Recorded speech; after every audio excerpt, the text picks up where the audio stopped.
Tinanggal ng kanyang partido sa kanilang hanay si Deputy Speaker Duke Frasco. Sinisira umano nito ang unity sa partido dahil sa mga pahayag na kontra sa kanilang posisyon, kabilang ang suporta kay House Speaker Martin Romualdez. Ang paliwanag ni Frasco sa pagtutok ni Jonathan Andal.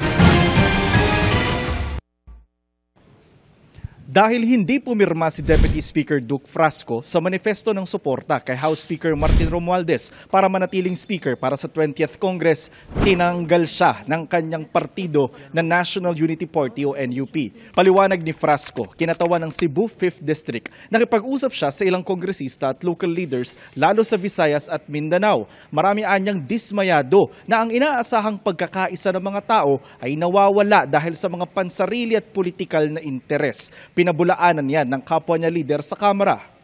Wala po akong naririnig na mayroong ganyang issue sa liderato ni Speaker Martin Romualdez. Yung mga tumakbong congressmen ngayon, congresspersons, isipin mo 86% yata nanalo, na-re-elect because of the support of our Speaker.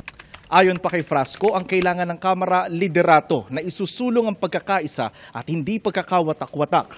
Sagot ng mga kapwa niya Deputy Speaker, United naman yung Congress. Wala akong nakikitang division ng Congress because of the leadership of our Speaker, Speaker Martin Romualdez. 285 congressmen have signed the manifesto support. And I think that is a true sign of unity. We want continuity. Rumesbak din kay Frasco si Camarines Sur Representative El Rey Villafuerte, Pangulo ng NUP.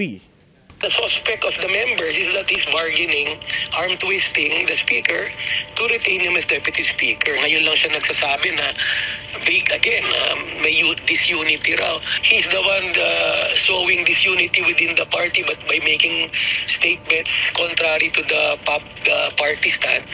Kilalang kaalyado ni Pangulong Bongbong Marcos si Frasco, asawa ni Tourism Secretary Cristina Frasco at manugang ni outgoing Cebu Governor Gwen Garcia.